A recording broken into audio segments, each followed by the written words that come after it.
শুধু কি টাকা ইনকাম করলে হবে, নিজেকেও তো একটু ট্রিট দিতে হবে। আসসালামু আলাইকুম everyone, welcome to my blog. সময় ছানা কুইনের পক্ষ থেকে আপনাদের সবাইকে স্বাগতম। টই টই করে চলে যাচ্ছি, আজকে আমার একটা অ্যাপয়েন্টমেন্ট আছে। আর অ্যাপয়েন্টমেন্টটা হচ্ছে চকবাজারে, যেখানে আমার কলেজ। বাসা থেকে নেমে আগে রিক্সা নিয়ে নিলাম। রিক্সা নিয়ে আমার একটা পার্সেল ছিল মেহেন্দির, তো ওটা একটা ক্লায়েন্টকে দিতে গেলাম। দেওয়ার পর আবার আমি রিক্সাতে উঠে যাই। এটা হচ্ছে চট্টগ্রাম দেবপাহাড়, অনেকেই চিনেন যারা চকবাজার থাকেন। এখানে সম্ভবত বেশি বৌদ্ধরা থাকে। আর আমি আজকে যাকে মেহেন্দি পড়াতে যাচ্ছি সেও কিন্তু একটা বৌদ্ধ। তবে আপুরা যে এত ফ্রেন্ডলি, আমি তার বাসায় খুঁজে পাচ্ছিলাম না। খালি হাঁটতেছিলাম, রিক্সাওয়ালা মামা আমাকে অর্ধেক পথে নামাই দিল। এটা খুবই উঁচা পাহাড়, যার কারণে উনি উঠতেছিল না। ওনারও কষ্ট হচ্ছিল, আমিও ওই জন্য নেমে গেলাম। হাঁটতে হাঁটতে অনেক দূর গেলাম, পরে আপুকে ফোন দিলাম। আপু একটা বাচ্চাকে পাঠিয়েছে। এই পিচি, এই তোমার আম্মু পাঠাইছে, তোমার আম্মু পাঠাইছে। কেন পাঠাইছে?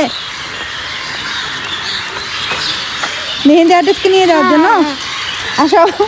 যখনই আমি বলি যে মেহেন্দি আর্টিস্টকে নিয়ে যাওয়ার জন্য, হা হা করাতে আমি একটু হাসিয়ে দিলাম। পরে বাসায় গিয়ে আর লেট করি নাই, কাজ স্টার্ট করে দিই। টুপাট করা শেষে আপুর আরেকজন সেমি ব্রাইডাল দেওয়ার কথা ছিল, কিন্তু উনি দেয় নাই। আপুদের বাসায় আপুর একটা বেবি আছে, ওই বেবিটা যখন ঘুমায় তখন কিন্তু আপুরা কেউ একটা শব্দও করতে পারে না। তো আমার কাছে একটা মুঠো ফোন ছিল, বারবার একটা ফোন আসতেছিল আর অনেক জোরে আওয়াজ করতেছিল। আমরা চেয়ার টেবিল সরাচ্ছিলাম, যে অনেক সেফলি সরাচ্ছিলাম যাতে কোনো সাউন্ড না হয়।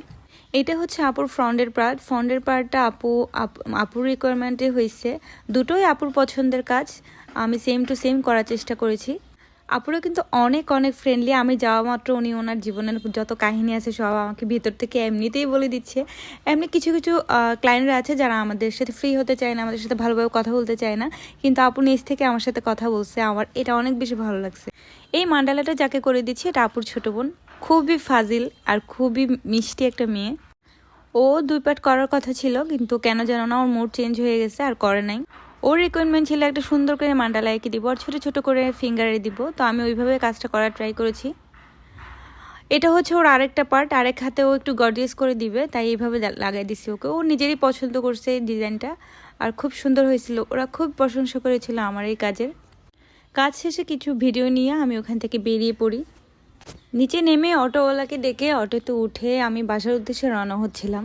কিন্তু হঠাৎ করে ফাস্টফুডের দোকানগুলো আমাকে খুব বেশি ডাকতেছিল, আর মোমোজ আমার খুব বেশি পছন্দ। তো আমি কি করলাম, রিক্সাওয়ালাকে টাকা দিয়ে আমি মোমোজ খেতে নেমে যাই।